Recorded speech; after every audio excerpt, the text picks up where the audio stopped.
Jūs klausote radijo laidas iš Londono. Berniukai Slamsiukai! Sveiki, vaikai! Kaip praėjo jūsų savaitė? Gerai, o kaip tavo, Sandra? Normaliai. O kaip tavo, Kristina? Mano tai labai gerai ir super. Kaip tau praėjo savaitę, Beta? Man tai puikiai. Kas įvyko įdomiausia? Man labai patiko, kad mes pradėjom naują temą – mokslas. Ir mes kalbinsime mokslininkus ir atradėjus. Muzikos žmonės buvo labai mieli. Pasižiūrėkime, kokie bus mokslininkai, turbūt labai rimti. O kodėl turi būti rimti? Taigi aš galvoju, kad jie smagus, nes jie išbandymus labai smagius darė. Bet jeigu jie nebus rimti, nesusikaups ir nieko neatras. Bet jie vis tiek labai linksmus bandymus daro, Rojau. Truputėlį rimti ir truputėlį nerimti turbūt. Aš tai sutinku su Beto, nesuroju. Aš sutinku su abiejais, jie turi būti rimti ir jie turi būti vis tiek linksmi. Nes jų gyvenime ir turi būti linksmų dalykų, nes jeigu neturėtų linksmo gyvenimo, jie būtų liūdni. Ir nepadarytų tiek daug gerų tyrimų ir išradimų. Kokį išradėją kalbėsim šiandien, varliukai? Ir ką jis išrado? Viską tai sužinosim, kai kalbėsim su Povilu Kavaliausku. Jis yra Lietuvos mokslininkas. Mikrobiologas! Mikrobiologas? Mikrobiologas. Kas tai yra? Mes tai sužinosim, kaip su juo pasikalbėsim. 1, 2, 3, skambinam! Kva, kva, kva, kva. Skambiname mokslininkui. Skambinam! Kva, kva. Kva, kva, kva. Klausau. Berniukai Smalsiukai! Sveiki. Labą dieną. Papasakokite apie save ir ką labiausiai mėgstate veikti. Aha, tai kai būni toks senas kaip aš, tai yra kai sulaukia 22 metų, tai labiausiai mėgsti turbūt kaip miegoti. Nes visas kitas laisvas laikas, jisai daugiausiai būna paskirtas darbams ir visokiams susitikimams. Tai patinka ilgai miegoti arba kur nors keliauti. Ar kai buvote vaikas, jau norėjote tapti mokslininku? Aš iš tiesų visada žinojau, ko aš būsiu, netgi būdamas jūsų amžiaus. Tai aš labai puikiai žinojau, kad aš būsiu mokslininkas, aš puikiai žinojau, kad aš dirbsiu su mikrobais ir kad būtent dirbsiu su tais, nuo kurių mes susirgame. Tai yra tais mikrobais, kurie yra man patys įdomiausi. Nes mano tikslas yra padaryti taip, kad nesirgtumėt nei jūs, nei visi kiti žmonės, kurie tiesiog yra. Kodėl? O kodėl? Nes aplamai žmonės serga ir norim mes to ir nenorim, tai tada mes neinam į darbus, neinam į mokyklas, jaučiamės blogai ir to neturėtų būti. Kas yra mikrobiologas? Mikrobiologas tai yra žmogus, kuris pabaigęs tam tikrus mokslus ir tai yra žmogus, kuris savo gyvenimą paskyręs mažiausių padarėlių, kurie gyvena po mūsų rankos, mūsų odos tyrimams. Tai mes dirbam su tomis visokiamis bakterijomis, virusais ir bandom nustatyti, kaip jie gyvena ir kaip jie reaguoja į aplinką. Ką esate išradęs? Oi, tie išradimai, tai jie taip greitai nevyksta, nes jeigu mes galėtumėm taip labai greitai kažką atrasti, tai faktiškai mes labai stipriai pasistumėtumėm į priekį. Bet bendrai kalbant, man pavyko rasti vienus labai gerai veikiančius vaistus, kurie padaro žmonės sveikesniai žymiai greičiau negu dabartiniai vaistai esantys vaistinėse. Tai yra vaistai, tai yra tam tikros vakcinos, kurios paskiepija gydytojai nuėjus pas juos į kabinetą. Jau užtenka tik tais vieną kartą gauti, tai yra suleidžiami ir tada žmogus nebeserga. Ar žinote, kas yra ebolos virusas? Ar manote, kad galima būtų atrasti šio viruso vakciną? Oi, ebola tai yra virusas, su kuriuo man yra tekę gana nemažai iš arti susipažinti per visą savo darbo laiką. Nes kurį laiką aš būtent domėjausi tuo virusu, man teko gana nemažai su juo dirbti. Ir tais laikais, dar būtent senaisiais laikais viduramžiai žmonės faktiškai tas mūsų paprastasias ligas, tai yra įvairiausius peršalimus ar ten įvairiausius spuogus, juos laikė ebolos lygio infekcijoms. Tai yra žmonės tada galvojo, kad mes na, kaip ir neturėsim jokių vaistų ir niekada negalėsim nugalėti. Bet, kaip mato, dabartiniai laikai yra tokie, kad mes tą ligą galime išgydyti labai paprastai. Tai aš manau, vieną dieną mums tas žodis ebola tikrai nebekels didelės baimės, kokie laikelį dabar. Ar musėms neskaudėjo tyrimo metu? Na, musės yra toks vabzdys, kuris gal ne visada labai jaučia viską. Tai mes stengiamės dirbti taip, kad toms musėms neskaudėtų, kad jos, jeigu jos skaudės, kad jos tos skausmą jaustų kaip įmanoma trumpiau. Tai yra vadinama gyvūnų ir darbo su gyvūnais etika, kada mes dirbame taip, kad nesukeltumėm baimės, kad nesukeltumėm tam tikrus skausmo visiems tiems objektams, su kuriais dirbame, tai todėl taip ir stengiamės, kad jie nebijotų, kad jiems neskaudėtų ir taip. Man kurį laiką yra tekę dirbti su beždžionėmis, tai yra su mažomis makakomis, taip pat gana nemažai tenka dirbti su pelytėmis baltomis ir šiek tiek su triušiais. Kiek laiko užtrunka ką nors atrasti? Tai paprastai tai užtrunka labai ilgai. Na, iš tiesų pats atradimas, jis yra padaromas dažniausiai atsitiktinai, kada mes labai norim kažką padaryti, mums nesigauna, tada tiesiog sugalvojam labai greitai sprendimą. Daugiausiai laiko atima įrodymas viso to metodo, kad visgi mums pavyko kažką atrasti.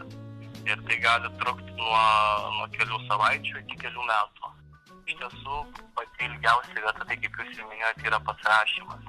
Nes šiuolaikinė mokslo neužtenka tiesiog supilstyti mums kalboje kažką ten pamatyti, kaip užverda ar pasikeičia spalva.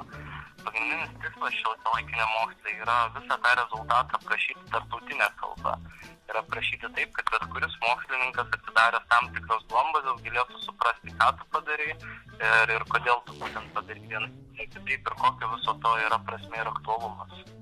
Kokių savo pasiekimų labiausiai didžiuojatės? Čia iš tiesų labai geras klausimas, nes aš kartais pamastau, koks yra vienas iš tų pasiekimų. Tai greičiausiai vienas iš tokių, kuriuo aš gal labiausiai didžiuojuosi, tai yra mano asmeninė laboratorija, kurią savo pastangomis man pavyko atidaryti Vilniuje. Kaip tokią turėti? O iš tiesų tai taip pat, kaip ir galimybė, kaip ją gauti, tai yra pakankamai sudėtinga. Tai vėlgi turi įtikinti labai didelį kiekį įvairiausių dėdžių ir tetų, kad tau skirtų pinigų įvairiausių priemonių pirkimui. Ir jeigu tau pasiseka, tai tada Europos Sąjunga arba kitos autoritetingos institucijos jos skiria tos pinigus ir tada galima pradėti pirktis įvairiausias priemonės, kurių reikia darbui. Bet vėlgi pagrindinis aktualumas tai yra įrodyti, kad visgi tai bus panaudota kažkokių didelių tikslų siekimui. Kodėl jums įdomios infekcinės ligos? Kokių jų būna? Iš tiesų labai geras klausimas, kodėl man jos yra įdomios. Nes tikrai nebuvo kažkas, kas mane labai sudomintų tomis infekcinės ligos. Tai greičiausiai aš su tuo polinkiu būtent tirti ir domėtis, būtent šitą sritimą aš jau greičiausiai ir gimiau su juo. O infekcinių ligų būna įvairiausių. Yra vienos iš jų priverčia žmogų pakilti temperatūrą, kosėti ir visą kitą, o kitos yra labai pavojingos, labai agresyvios ligos, tokios kaip ebola, kurios padaro labai blogus dalykus organizmui. Ar nebaisu atlikti tokius tyrimus?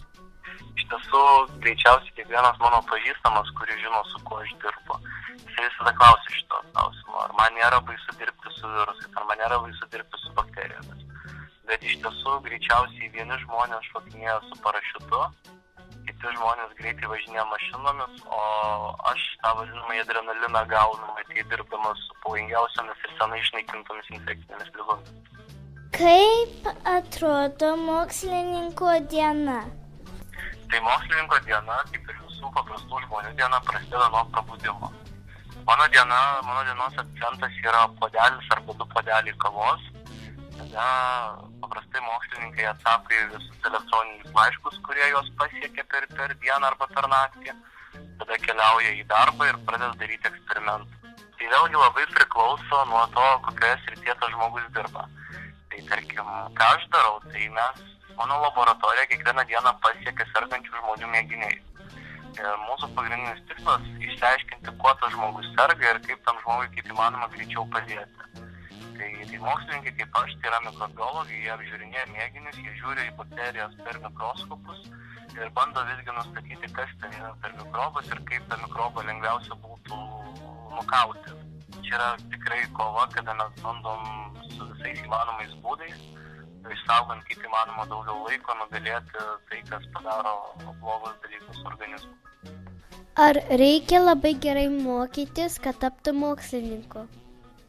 Bet kuriuo atveju mokslininku norint tapti, reikia susitaikyti su tuo, kad mokytis visgi teks visą gyvenimą. Tai visgi protas jisai turi būti imlus ir žmogus turi norėti mokytis. Tai skaitimas, knygų skaitimas ir kažkokių nors mokslinių leidinių skaitimas neturėtų būti mokslininkų svetimas. Nes kiekvieną dieną mes turim perskaityti milžinišką kiekį informacijos, turim pastoviai mokintis iš įvairiausių kolegų darbų, kaip vienus ar kitus dalykus atlikti žymiai greičiau. Tai mokintis reikia ir reikia ganėtinai stipriai norint būti mokslininku, bet vėlgi tik kiekvienam savo ir jeigu žmogus tikrai nori būti mokslininkas, tai gali su tam tikromis pastangomis juo ir būti. Kas yra mokslininkas? Mokslininkas yra toks žmogus, kuris bando atrasti kažką, kas pakeistų ir pagerintų dabartinę padėtį ir padarytų viską žymiai geriau negu yra dabar. Pagrindinis tikslas yra kažką pakeisti į gerąją pusę. Faktiškai mokslininkai stengiasi keisti pačias aktualiausias situacijas. Tarkim, mikrobiologai jie bando nugalėti ebolą, inžinieriai bando pastatyti aukštesnius pastatus. Nors vandens tyrėjai, jie bando surasti būdus, kaip pigiau ir geriau nugabenti švarų vandenį į Afriką. Tai jeigu mes turim rimtą problemą, tada atkeliauja mokslininkai, kurie bando tą problemą išspręsti. Gal palinkėjimą mūsų klausytojams? Jūsų klausytojams palinkėčiau išlikti tokiems patiems smalsiems ir toliau domėtis viskuo, kas juda aplinkui, nes gamta iš tiesų yra be galo graži. Ir kai pradedi matyti tą grožį, iš tiesų susidomi, kaip viskas ten veikia joje. Tai ir toliau palinkėčiau išlikti tokiems smalsiems. Labai smagu buvo. Ačiū, kad pakabinot, buvo malonu pakalbėti. Ir man buvo labai smagu. Viso. Ar girdėjo, ką mums Povilas Kavaliauskas papasakojo? Taip, jis pasakoja, ką jisai veikia ir kaip tapo mokslininkas ir ką jisai daro. O girdėjo, kad jis dirbo su daug gyvūnų, net beždžionėmis. Ir triušiais. Ir pelytėmis, laboratorinėmis. Ir musėmis, bet joms sakė, nieko jis nedarė, kad joms pakenktų. Man atrodo, labai buvo sunku tyrimus daryti, nes musės tik tai gali nuskristi. Ir pelytės gali pabėgti. Ne, jas būna uždarytas į narvus arba būna padėtas kažkoks maistas, kur jam labai patinka, bet labai sunku suvalgyti. Ar girdėjote, jis sakė, kaip jisai dirba. Kai kas nors atveža jam bakteriją, kurią užsikrėtė žmogus, jis bando rasti vakciną ir kaip ją pagydyti. Gal jis ir mus kada nors pagydys. Vaikai, sugalvokite eksperimentą, kurį norėtumėte įgyvendinti, bet būkite atsargus ir neišsirinkit nieko, kas gali jums pakenkti. Ir gyvūnams. Ir siųskite mums elektroniniu paštu smalsiukai@ltlt.lt. Mes lauksim. Iki! Šiandien laidoje dalyvavo Londono lituanistinės ir asmenybės ugdymo mokyklos Mano pirmieji mokslai auklėtiniai. Beata Džiaugutytė, Sandra Dobroskytė, Elvita Minelskaitė, Rojus Česonis.